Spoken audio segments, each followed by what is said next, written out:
Today we're going to explore an important concept in calculus, the derivative as a function. In our previous discussion, we've looked at the derivative at a specific point, and today we're going to extend this concept and see how the derivative itself becomes a function and gives us valuable information about rates of change across the entire domain. Let's begin our exploration of this fundamental calculus concept. As a quick recap, we've already learned that the derivative of a function f at a point is the slope of the tangent line to the graph of f at the point a, comma f of a.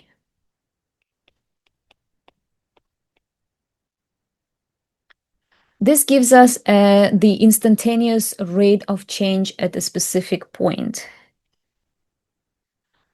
But what happens if we move that point along the curve? So if we're somewhere here, the slope will change. If we're here, the slope will change, right?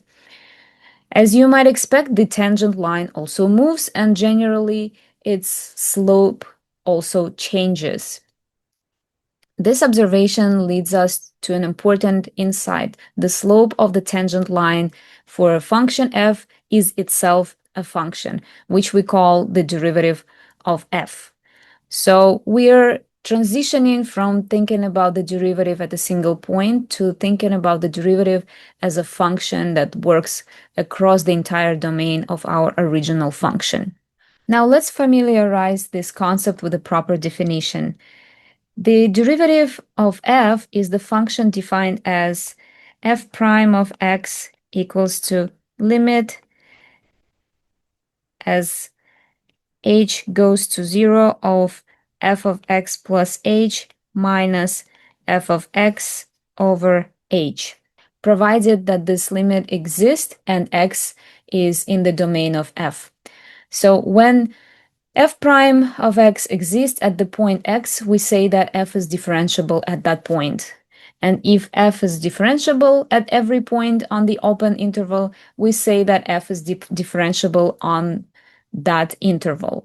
It's important to note that the domain of the derivative function f prime might be smaller than the domain of the original function f, because the limit in our definition might not exist at some points. Throughout the history of calculus, mathematicians have developed several notations for the derivative, each with its own advantages in different contexts. The prime notation f prime of x that we've been using was introduced by Lagrange and is probably the most common notation you'll see. Leibniz gave us the notation dy dx, which reminds us that the derivative is the limit of the ratio difference in y over difference is x as difference in x approaches 0. This notation is particularly useful when working with related rates and the chain rule. We also have a different notation df dx, which is another of Leibniz notations. Euler's operator d sub x of f of x is sometimes used in more advanced contexts and also is used in differential equations. And finally, when y equals to f of x, we can use Newton's notation y prime of x to represent the derivative. These different notations all represent the same concept, and you'll encounter all of them as you continue study of calculus. Now, let's explore the relationship between the graph of the function and the graph of its derivative. The function f prime is called the derivative of f because it is derived from f. When we look at the graphs of f and f prime, we can observe some important relationships. Where f is increasing, meaning that we have a positive slope, f prime of x is greater than 0 or is positive. When f is decreasing, meaning that it has a negative slope, f prime of x is negative or less than 0. Where f has a horizontal tangent, meaning that the slope is 0, f prime of x is equal to 0. These relationships help us sketch the graph of f prime from the graph of f by analyzing the slopes of the tangent lines of f at various points. The graph of f prime essentially shows us the slope of the original function f at each point, giving us the visual representation of how the rate of change varies across the domain. Now, let me show you what exactly we mean by interpreting the function of the derivative. So I have a function right here. It's x to the fourth power minus 4x squared plus 2. And now as I grab this orange point that has this line, you'll see something interesting happening. So what does it mean? This orange point represents a point on f. So blue curve, that's my function of f. In math or in physics, it can be the position function, for example. And now as I move along the curve, you see that the tangent line, which is this orange line, it changes. You see, like if I start from here, so at this point, the tangent is very large and negative, right? You see that it's going down. So if you kind of draw an arrow, the slope will be going down. So your slope at this point is negative and very large because it's almost a vertical line, right? Now, as I move along this curve, you see that the tangent line is kind of reducing. It's getting smaller and smaller in magnitude, but still negative, right? We're still moving downwards. And you actually can see that on the bottom here. So, and when x is equal to negative 1.63, my tangent line, the slope of the tangent line is equal to negative 4.39. So look at this line as I'm moving along the blue curve. So you see at some point it becomes 0, right? Well, maybe I can get it to be 0. No, I don't think so. Okay, so at some point, negative 1.4, probably the slope will be equal to 0. And you see that the line here, the orange line is horizontal, right? So when you have a horizontal line, if you remember from algebra, when you find the equation of the horizontal line, your slope here is 0, and you'll have just y equals to, let's say, negative 2, right? At this point. Okay, so the slope at this point is 0. Now, watch what happens as I continue moving along. So you see from 0, it starts increasing and very, very fast, right? So now at some point it is reaching some maximum, right? So look at right here. So we have 3.90, then 4.16, 20, 26, 30 something, and then it stays 4.35, and then it starts going down. So right here, at this point, when x is equal to negative 0.76, the slope of the tangent line reaches maximum 4.32. So it was kind of going up as we were moving from that 0. You see, it's 2, 3, 3.6, 4, getting there. And then as it reaches 3.35, now as we move along the x-axis, or along the curve, you see that the slope kind of starting to reduce or decrease, right? It's still positive. Why is it positive? Because if you draw a line here, right, and put an arrow at the end, you'll see that it's a positive value, right? It's a positive slope. But now it is decreasing until it reaches 0, which I don't think that I can. Well, yeah, again, it's very close to 0. It will reach a 0, but I guess I cannot catch it exactly. So at x equals to 0, the slope is negative 0.04, or we can round it up to just 0. So again, you see you're facing the horizontal line, which tells you that the equation, sorry, the slope of the tangent line is 0 here. Now, as I continue moving, you see that my slope starts increasing, but in the negative with the negative sign, right? And at some point, it reaches its maximum somewhere here, I guess, negative 4.34. So it's at its I guess minimum, right? Because we have a negative sign here. So at the point when x is when x is 0.76, our slope reaches the minimum negative 4.34, right? And as we continue, oh, actually here is more negative, right? So probably here it will be a local minimum. So it reaches the minimum at the point when x equals to 0.81 or 84. And then you see that it starts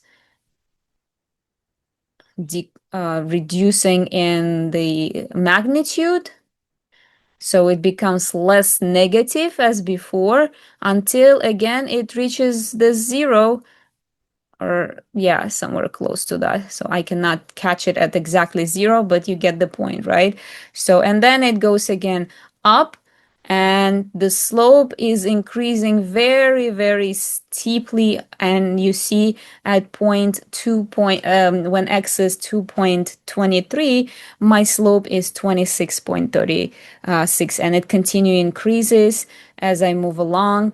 It's just we don't really see what's happening here. Okay, so this is actually what happens, how we can interpret the equation of the position function, let's say, and here is our slope. Now, let me give you another example where we can see something more a real world scenario, I would say. Okay, now let's look at this example where we have the motion of the car. So the blue curve is the function that kind of mimics the position function of a car. We are not looking at the blue portion, at the negative portion of our blue function because we're not going back in time. We are looking only from 0 to 5 seconds. So x-axis would be seconds, and that's going to be time, and y-axis would be miles away from zero. So the car starts at 0 seconds and at 0 position, and then as it starts moving, so after 1 second its position is somewhere 0.5 of a like the half of a mile, and then it continues moving, and at the time of 2 seconds, it is 2 miles away from the start, right? And then at 3 seconds, our car is already at 4 miles from the start, right? And so on and so forth. So we don't even see exactly at 5 seconds where exactly we're located. Maybe 9 miles away from where we started. Okay, so that should be okay, right? So we are starting at 0 and we're counting how many seconds the car moves and where it's, and then we, let's say, take a screenshot of its position, and we see that at time let's say 4 seconds we took a screenshot and we saw that the car was located at the distance 6.5 away from 0 position. Okay, now let's look at this tangent line, right? So the tangent line represents our derivative. So in this case, the slope of this tangent line, that would be our derivative. So at the point 0, 0, when the car is at rest, so it doesn't move yet. So when now this is the time, and the position will be on on this y-axis, and this 0.01, or if we round it up 0, that's going to be the velocity of a car. Okay, so now let's start moving. As we start moving, after 0.25 second, our velocity is already 0.3 miles per hour, let's say, right? And then as we continue moving, right, you see the velocity is kind of getting bigger and bigger. So what we are what we're doing here is we start the car and we start moving and we're accelerating, right? You see that the acceleration kind of starts increasing more and more and more, right? It reaches 2. So on this interval from 0 to approximately, let me see till what. Yes, until about 4 seconds. So from 0 to 4 seconds, our car continues increasing the velocity. It's basically the driver is just pushing on the gas pedal and increasing its velocity until they reach this kind of stable velocity. So let's say we are on the enter to the freeway, right? We start with the slow speed, and as we merge to the freeway, we start kind of accelerating until we reach the stable speed, or yeah, stable velocity of, let's say, hopefully 65 miles per hour would be your maximum. And then you continue driving with a constant speed or velocity, right? Together with everyone at approximately 65 miles per hour. So this is what it's going to be representing. So you see that our velocity is not changing after 4 seconds that much. So it will stay approximately 2.4, maybe a bit fluctuating here and there, but after 4 seconds it kind of stabilizes and we're just driving with the constant speed there. So this is essentially what this graph is showing you. Now we want to create a graph, as we said before, that the derivative is itself is a function, right? So we want to be able to draw that function. So let me show you what we do with that. Okay, so this is the function that we looked at just now.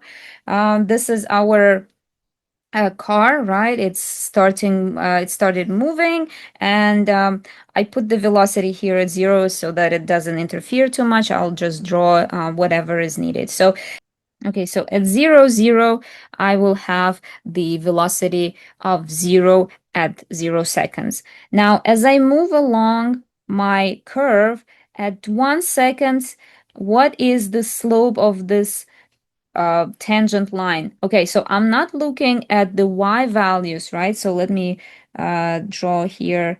This is the point at 1 second, right? I'm not looking what it equals to on the position function. I am drawing the tangent line through that point.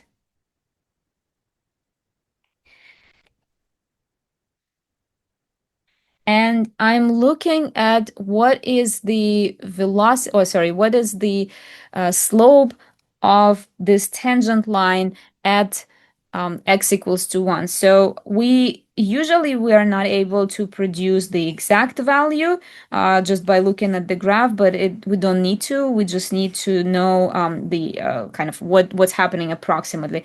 And with this example, since it was um, a real world or the real life example, maybe we can be a bit more precise because we also know the slope at each point from the visualizer that I showed you before. So I'll just be getting numbers from there. So at point 1, sorry, not at point 1, at time 1 second, the slope of this tangent line is approximately 1.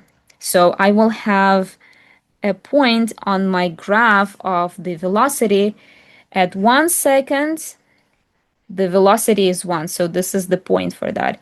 Now let's move on to the point at 2 seconds. So now at 2 seconds, I'm drawing again a new tangent line, and I'm looking at the slope of this tangent line at time equals to 2. So it's going to be approximately 1.8. So I will draw a point, well, probably somewhere like this. So this is my velocity at time 2 seconds. Now I move to 3 seconds. So let me put approximately 1.8. Here it was approximately 1. At 3 seconds, now I again draw a tangent line and I look for the slope of this tangent line at t or time equals to 3 seconds, and it's gonna be approximately equal to 2.3. So on my graph, I will have at 3 seconds, I have 2.3. So this is my 2.3 will be probably somewhere here. So this is my next point, right? So the essentially all the points have the time, comma, slope of tangent line coordinates. Okay. So I'm not looking at what y equals to of this f of x, right? I'm looking at the slope only. Okay, at 4 seconds, what do I have? At 4 seconds, again, I'm drawing the tangent line, and as we saw from the visualizer, it was the maximum here. So we have here approximately 2.4. So let me draw that. It's probably somewhere kind of here. So, okay.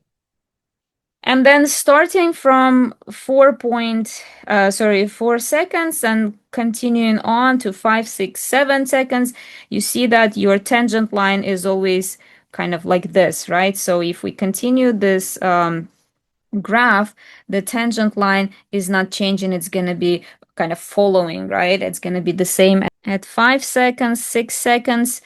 Our slope of the tangent line everywhere here would be approximately 2.4. So that's going to be here 2.4. Then here it's going to be approximately 2.4. So now we can connect all of these points and see what actually the graph of the velocity function looks like. Okay, so this is the graph of the velocity function in this case. You see it's different from the position function. And how can you read this? So at time 0, I have no velocity. It's 0, right? Now, as I start moving, after 1 second, my velocity is 1 miles per hour. At 2 seconds, my velocity is approximately 1.8 miles per hour. At 3 seconds, I am reaching 2.3 miles per hour. At 4 seconds and on, my velocity stays constant. Remember, we said that after 4 seconds, we are reaching our, let's say, 64 or 65 miles per hour as on the freeway, let's say, and we are kind of stabilizing and staying with the flow of all the cars at the same speed approximately. In our case, that's for 2.4 miles per hour, well, or meters per second, something like that. Or actually, yes, it's not going to be per hour because we're doing everything in seconds, right? So this is going to be miles per second. Yes, yes. So as you can see, we're starting moving very quickly, and then we kind of the velocity kind of starts slowing down until it reaches the stable velocity in this case. Okay, so this is how you can read those problems.